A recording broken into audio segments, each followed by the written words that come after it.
Do you ever feel uncomfortable talking about race? If so, you are not alone. Many of us worry about saying the wrong thing or revealing our own ignorance. But now more than ever, it's critical that we face our fears and engage in courageous conversations that help us connect more deeply with one another. This week, I'm talking with two amazing guests and friends of mine, Suman Kapur and Tiffany Castagno, who launched their own conversation about race after the murder of George Floyd in 2020, and they're still going strong. Here we talk about how they think about having these conversations, what they've learned from their own series, and why it's so important for all of us to do the work of better understanding and connecting with each other in our workplaces and our communities. Thank you, as always, for listening and sharing.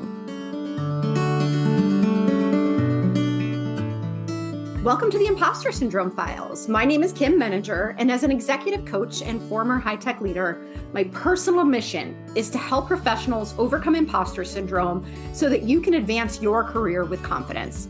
Each week, I interview a new guest who brings a powerful perspective to this conversation, including personal stories, best practices, and new insights. The more we talk about this issue, the more we destigmatize imposter syndrome, recognize that we're not alone, and empower ourselves to access the tools and resources that can help us and those around us. Thank you so much for listening and for sharing with others you think would benefit from this conversation.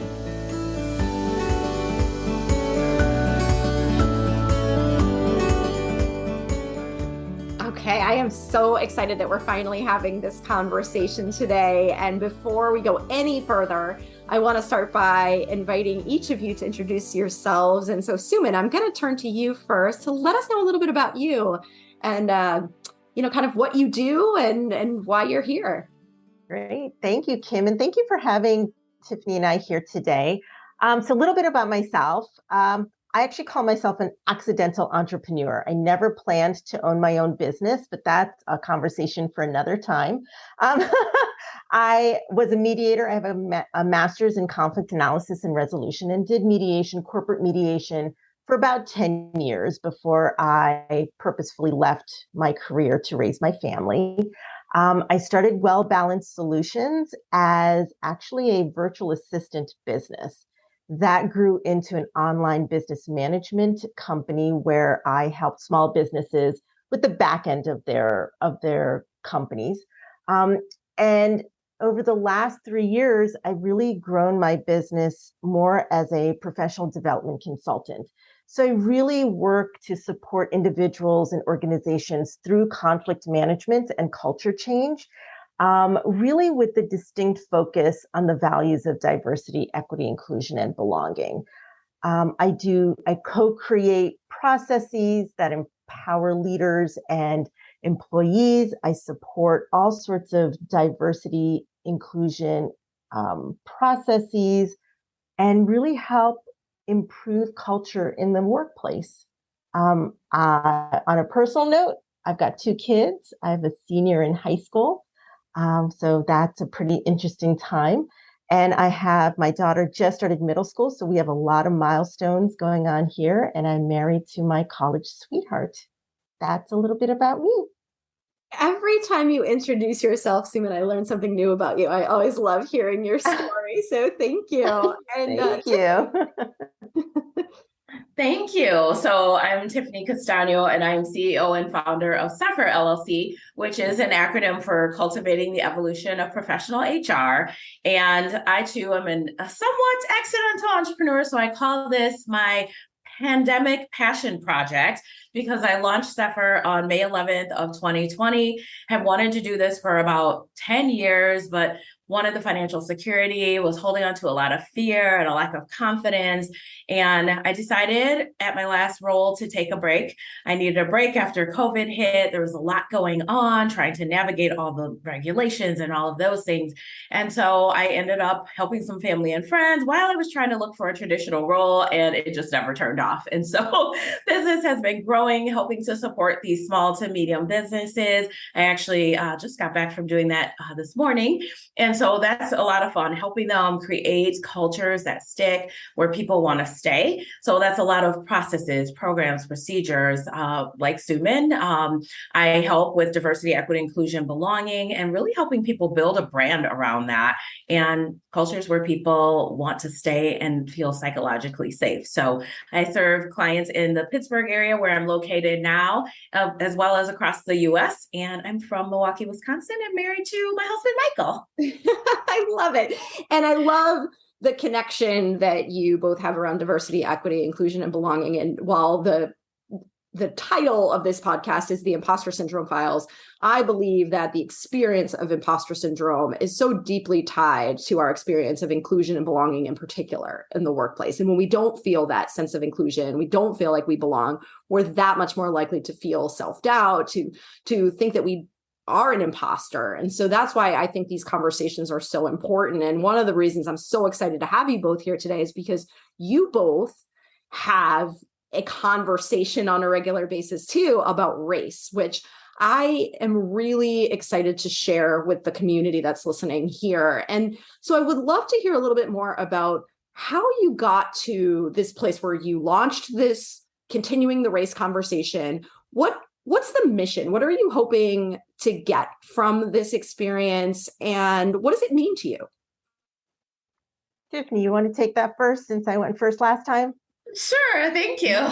This is how this works in practice. So we launched the series after the murder of George Floyd. And so, that was a very tragic event where unfortunately the world was watching. And Suman and I were checking in on each other to say, how are you doing? People probably don't know how to come into the workplace and have these conversations. Someone may have just been in a fit of tears before coming to work because these are intense conversations that employers, so whether it's leaders or another colleague, they don't know how to have these conversations because they're not really sure where to start. And so we felt like giving people a place to start would be something we wanted to do. So we just started pressing record with just the two of us and saying, giving out tips. Here's how you can start. We recognize these are difficult conversations, but we want to have a space and help you open up a safe space for folks. And so that's how that began. And then we began inviting guests on as well as guest speakers. I don't know if there's anything else Suman would like to add too. Thanks for that. No, that's a great it captured everything that we do and how we started. I think the only thing I would add is, for our community as it's grown, it sort of has evolved in this place where people just come to let their guard down, right? It's a place to have the conversations, to share the tips, to figure out how we navigate in the workplace, but that work is exhausting. So it's a place where people can come and just let that guard down, or as I like to say, take off that superhero cape and just take that deep breath and share in an experience. I'm just going to put it that way, share an experience and to learn from each other, and how we can move forward collectively and individually. So there are a number of topics that are very emotionally charged, uncomfortable for people to talk about. And I think race is one of the topics at the top of that list, right? And I think there are a lot of people that want to be part of this conversation, but are so afraid of getting it wrong, are so afraid of just the unknown of stepping into a conversation like this. What have you learned from these past couple of years about people's willingness to engage in this conversation, about their comfort levels? Have you noticed a change over time? Like, what are you seeing? So, Tiffany, you good if I go first? We'll just lobby the ball back and forth. I like it. So, yes, people want to be part of the conversation. And yes, they're afraid. And especially as you hear about cancel culture and you're hearing about the Karens, you're hearing about all these things, it adds more fear in being present and participating in these conversations. What I would say is, don't let that hold you back. Instead, prepare for the conversations, right? Do some internal reflection, do some learning on your own, so you are not coming in blindly into these conversations and expecting an answer, expecting someone else to answer the question for you, right? Come with some knowledge, do some self-reflection, come with a baseline, and then just sit back and listen. You don't have to interject or have something to say at every turn. Learn, just listen. And then if there's some commonality or as you are getting comfortable, share, but share from a place that's yours. Not that, oh, I've seen, I've heard, or this is, but based on my learning, based on what I've read, based on what I'm hearing here, how would you? And then ask the question, right? And so it's really coming for you are doing the baseline learning, and then you want to improve on that learning.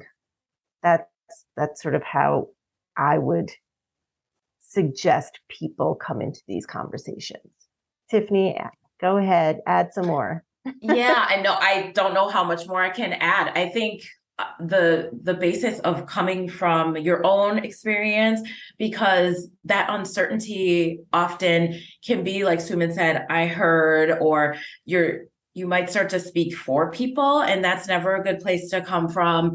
Asking questions is obviously, we call them curious questions, because it's very important to come from that place of curiosity, and a place of curiosity, not because you're just general curiosity is great, but in these conversations, you have to be prepared for the fact that someone may not be ready to share that with you. I sit from the perspective of a Black woman. I don't speak for all Black women. People have to be ready. And some people are on different edges of what that may look like for them, because their experiences are different. So we have to be ready to understand that maybe they're not ready right now, or maybe they just don't want to have the conversation. So you have to be ready to accept that as well.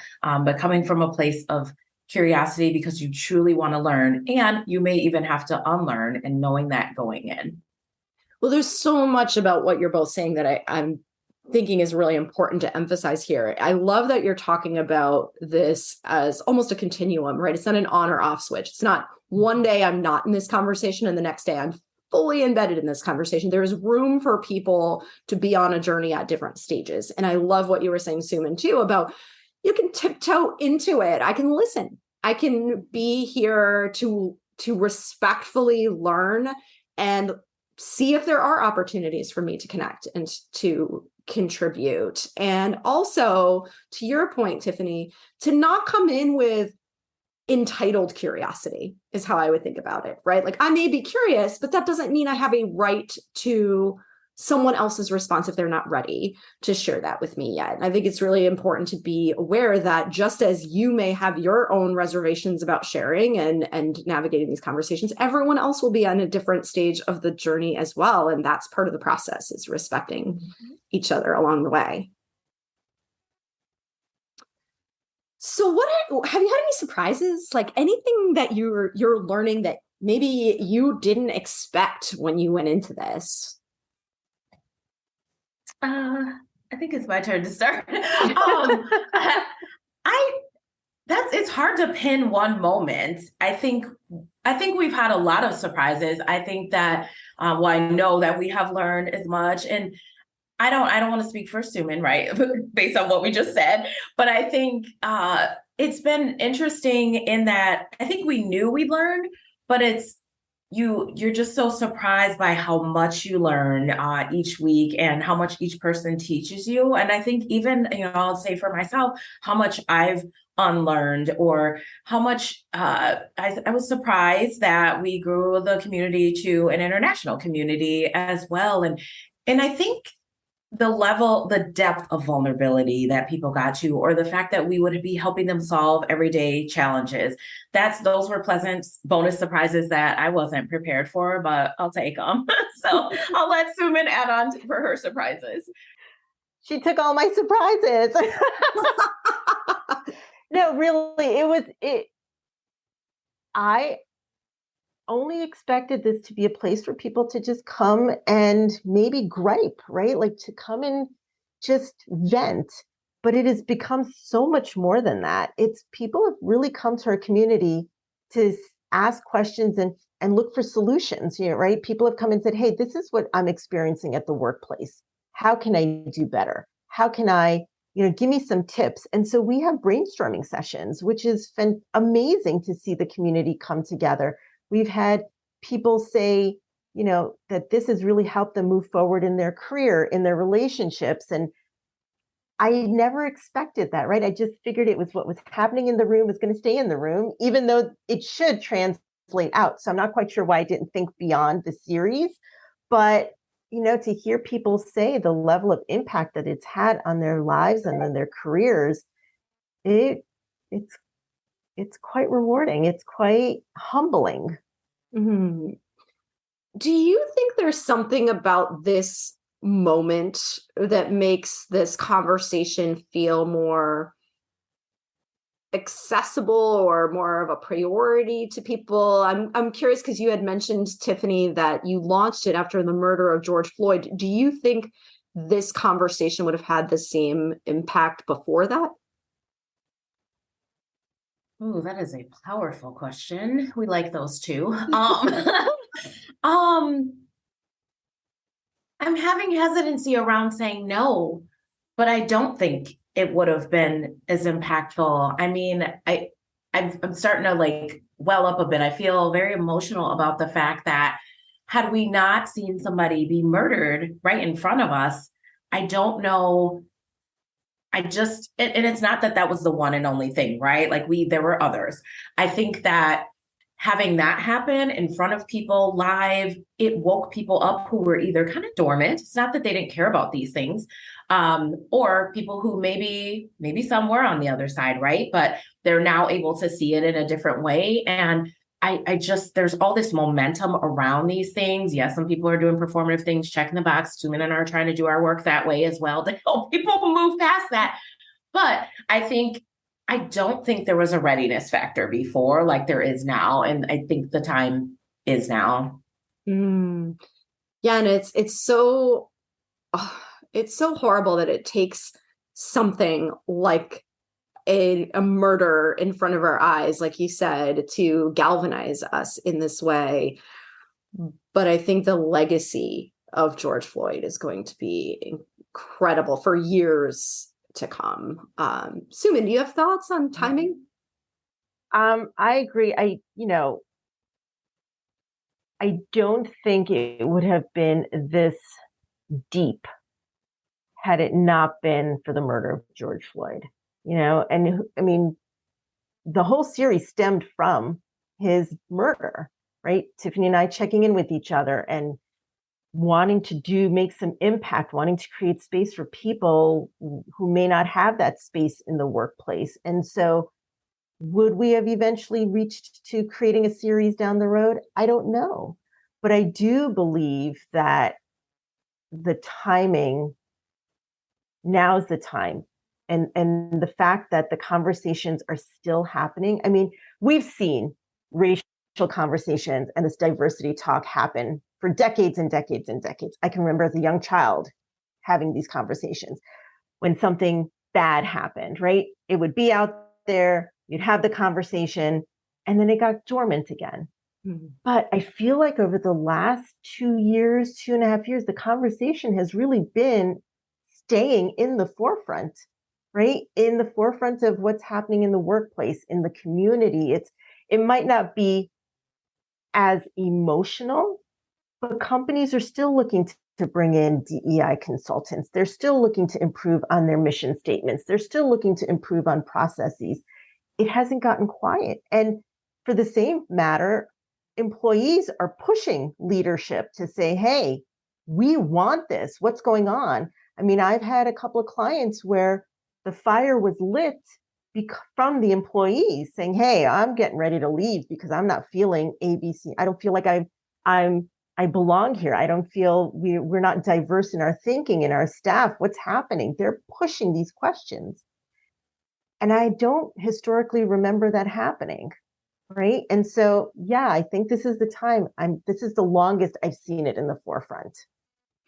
Well, and it's interesting timing too, when we think about the pandemic and all that has brought to the surface in terms of employees' dissatisfaction with company culture and rethinking our values, and that power balance shift that you're describing of, I think people finally felt like they had a voice to be able to say, no, this is not working for me, and I'm going to leave if I don't see what I want to see. It's probably in some ways driven by generational changes as well. And it's a really exciting combination of forces that are finally bringing this to a level, I think, where it extends beyond, like you said, Tiffany, the checking of the boxes, right? It feels to me for the first time, like you said, Suman, we've been having these conversations for years, but it feels to me like for the first time, there's an expectation that there will be follow through in ways that we never necessarily thought before. There was always the, well,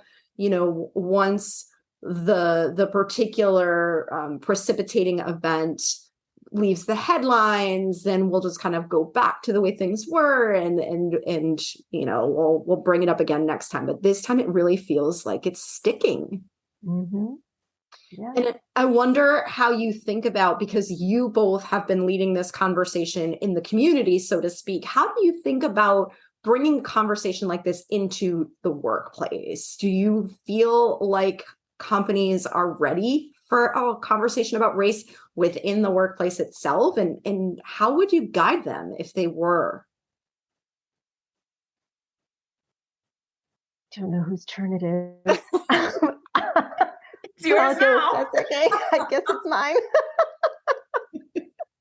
I lost track.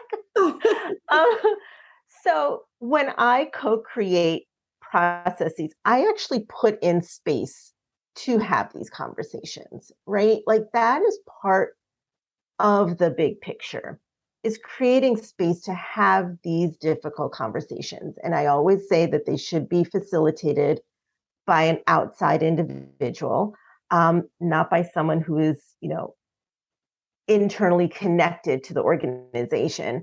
But these conversations need to be part of the big picture in a company. So again, when I'm in co-creating strategic planning around DEI, facilitating courageous conversations around race, or I've actually started to move it and make it more broad into the having conversations around DEIB concepts and ideas, not just solely around race, because we've got LGBTQ conversations that come up.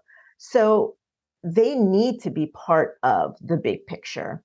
I talk about when I work with nonprofits, the board needs to have at their retreat, have these facilitated conversations so that they know how that is going to impact what's happening within the organization, right? And so the same when I'm talking to leadership or the executive team, when you have your employee retreats or your staff retreats, have these conversations, build out the space for it, because it's so needed, it's so wanted, and it's going to be uncomfortable, but you have to sit through that discomfort to get to the end, and the end product is going to be so much more powerful than it was before.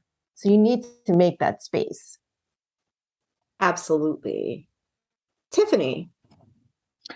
Yeah, I agree. And we've been very intentional with the series too. I mean, obviously it started with George Floyd's murder. And so it became about race. That was the mission, but it has since expanded borders and topics. And we've been very intentional about that. And it's no different than in the workplace. We are met at every intersection of who we are. Hopefully, right? That's the work we're doing. But I 100% agree with what Suman's saying about boards and nonprofits and what is even the makeup of your boards. And so we're seeing a lot of trending that way too. And that's work that I know are both doing, that we've done either collectively or individually in our work to say, what does that look like? And we've had to have some of those difficult conversations to bring that forward to people, because we don't just stop being who we are when we walk in the door at work. It's all of us. It's all of what we are. And sometimes, I think there's a myth out there that people come in to do this bad thing. None of us come to work to do a bad thing. None of us are trying to be our worst selves. But people think sometimes if leadership doesn't get it, or if the organization doesn't get it, sometimes they just don't know what they don't know. And I believe that's our job to help them navigate that, as Suman said, and co-create. It's not about us as consultants coming and telling you what to do. After we leave, you have to have a plan. And so we do that together with them. Well, and One of the things that I'm thinking about as you're both talking too is that I've done in the past a workshop on allyship for different organizations and different kinds of groups. And what I have found interesting is that when I talk about the concept of race or gender or, a dimension of identity that has some kind of charge to it, people shut down and they're very hesitant to engage. What I have found to be an interesting sort of foot in the door for this conversation is talking about introvert extrovert dynamics. And that allows for a discussion about people who have differences and the inclusion of people who think differently than you do. And then once that concept takes hold, we can then start to introduce race and gender and some of the other dimensions. But I'm thinking as we're talking about, really the board level and some of the dynamics within organizations, it's not going to be as simple as just transporting what you both are doing into an organization, because every organization has a different level of baseline psychological safety, right? So people are not going to dive into the deep end with you in this conversation. I don't mean you two personally, I mean the company, right? If they don't already feel like there's a level of security that makes it okay for them to talk about this too. And so do you see differences in how a company might adopt the model that you have based on where they are in their own journey? It looks like she's thinking. So I can start only because there's like a relevant, fresh example where it's that readiness factor, right? Where we get information from our clients about where they think they are, and then we may do a survey or focus groups or any of those things, and then all of us are surprised by, ooh, maybe we're not where we thought we are, but that's why you get the data, right? And so then you discover that maybe people aren't ready, but that has to be there first. And so we recently had a conversation around that with a company where it's like, you're maybe not ready to have this conversation, but we can move them in that direction. But we have to not make assumptions, and that's a huge piece of the puzzle. So I guess that's what I would offer to that question. Yeah. And sort of building off of that, right? This is an off the cuff analogy, and I'm hoping it's going to work. So when you learn how to swim, right? So you learn how to swim in the shallow end, and you go slow and you go steady until you've built some level of comfort.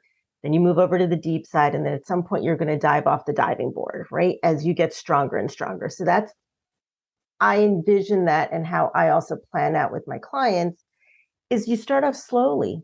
No one is saying we're going to throw you into the deep end and you have to have these conversations right now.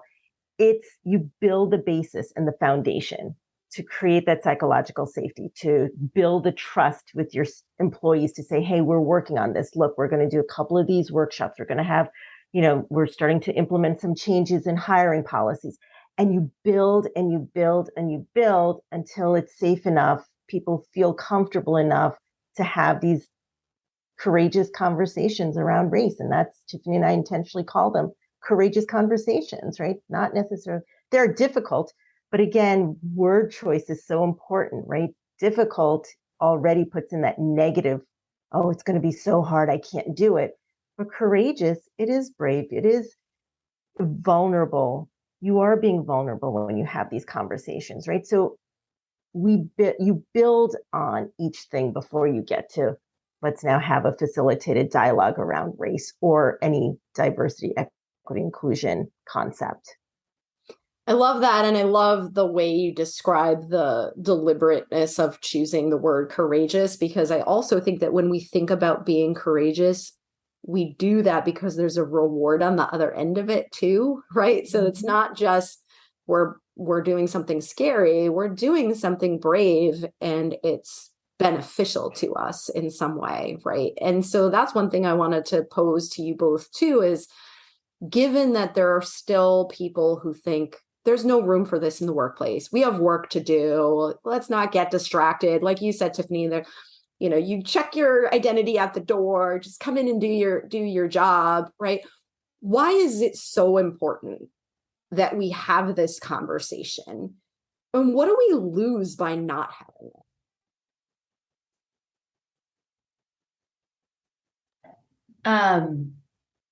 I mean, it's meeting people where they're at to start. And if you expect to attract top talent, diverse talent, if you expect to be an organization who's building a strong brand that is representative of the communities you serve, if you expect to retain said talent that you spent a lot of time and effort on, that your team is now getting to know, and then maybe they're gone because you haven't put in place the right things. You're not letting people just be who they are. And the number one thing is diversity of thought. We forget that. I love the example you shared, Kim, about introvert, extrovert, because we forget people learn in different ways. Start there. That's not a scary place to learn. Shouldn't you all be pouring into your employees that way? And so I think that's so healthy. On the other side of that is you can really ruin people in these workplaces. And I bet all three of us have those stories from our conversations. I think we do. You not only do not retain them, but you literally can ruin people's lives by not allowing them to be who they are and asking them, how do I support you? What do you need? Not just from a career perspective, but from a personal perspective. And I'd love to hear what Suman has to add to. Yeah. Loved everything that you said, Tiffany. One of the things Tiffany and I always laugh about is that we seem to be in each other's heads quite often. So it's, but when I talked to my mom about her career, there was a time in the 70s and 80s where companies were loyal to employees, right? Where they gave so much to their employees. My mom, they gave her a relocation package from New York to New Jersey, and they did so much with housing and driving lessons. Like, they poured into her, and she stayed. They brought her through so many mergers because it's a give and take.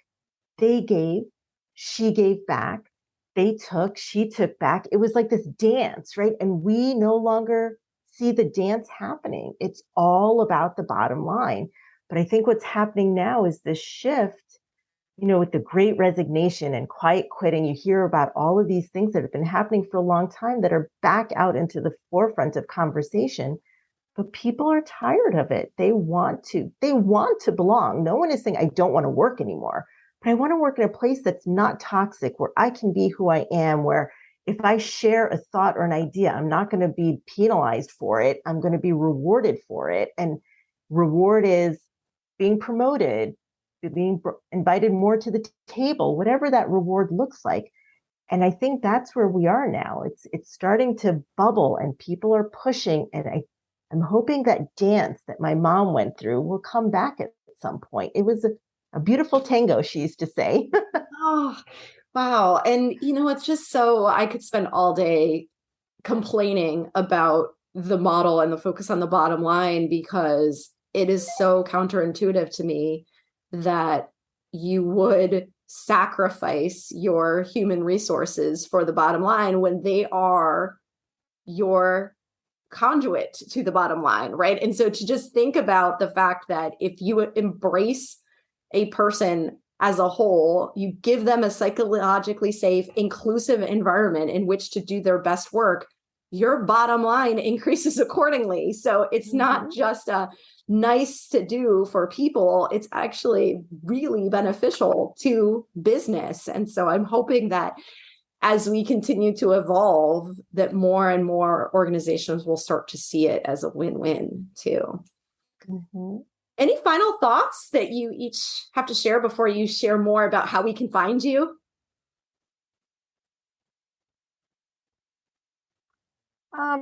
I would just say thank you for having us. The more of these conversations, the more that people know that there are people out there doing this work, the benefits of the work, even though it's challenging, not saying it's easy. As consultants, this is really draining work. But when it clicks, it's a really good feeling to know that you've made this positive impact on an individual or on an organization, right? To see the ripple effect that comes from it. So thank you for having us here, for initiating this conversation. There are people out there who want this work to happen, and we're doing the good work to make it happen. Oh, so entirely my pleasure. I'm so inspired by both of you. Tiffany. Oh my gosh, it's so weird that Suman just said ripple effects, because that's what was like rippling through my mind. It's just that is what it is though. We often, because it's so draining and it's so tough, we feel like we might be in this alone, whether it's as an entrepreneur or whatever it is, because we get in our lanes, but we're never alone, and together is better, as we always say. So I think knowing that and starting with that, and it's okay to like retreat. Sometimes you have to self-preservation, self-care, but knowing that your little ripple is out there in the pond, and that there are other people out here who want this to succeed, who want to make the world a better place, is so helpful. And of course, I echo the thanks for having us on your amazing podcast that we love. Thank you. And I'm so glad you both mentioned that too, because I think it is hard sometimes to keep progress in perspective when you're playing the long game, because, every day we're reminded of how much work there is left to do. And it can be really frustrating and really discouraging. But I love the points that you're making about really staying focused and feeling like part of a collective, that we're not alone, and that there is impact no matter what role you're playing in the process. And you both have amazing businesses that you are leading, and I'd love to share with the audience where we can find you, and stay connected to you, learn more about what you have to offer. And then certainly, we'll link to these in the show notes, as well as to your conversation. So anybody who's interested in being part of that can do so as well. Either one of you want to go first in sharing how to follow up with you? Sure. So I'm on LinkedIn. That's where I hang out. So it's Suman Kapur on LinkedIn. I do have a Facebook group for Well-Balanced Solutions. And so that's typically where I hang out. I do have a website. It's in the midst of being redone, but it's wellbalancedsolutions.com. Thank you, Suman. I feel like my website is always in a state of exhausting. Talk about exhausting work. Tiffany. Yes, my website is it's up, but it's being redone too. So I'm excited to have that done at the end of the year, or beginning of next year. So that website is www.CEPHRconsulting.com. I also hang out on LinkedIn, and I'm on Twitter as well. So I'd love to hear from you. Wonderful. And like I said, we'll put all those links into the show notes as well. And thank you both so much for this conversation. It's been such a pleasure talking with you. Thanks, Kim. Thank you so much. Thanks so much for listening to the Impostor Syndrome Files. If you would like to continue this conversation in a safe and trusted space, I would love for you to join my virtual discussion group every Thursday at 12 p.m. Eastern. For the past several years, the group has been limited to women, but it is now open, regardless of gender, to anyone who is interested in exploring and troubleshooting common workplace challenges, building better awareness of ourselves and others, and becoming more inclusive allies at work. Check out the show notes for more info on how to find us, and please join us next week for another episode of the Impostor Syndrome Files.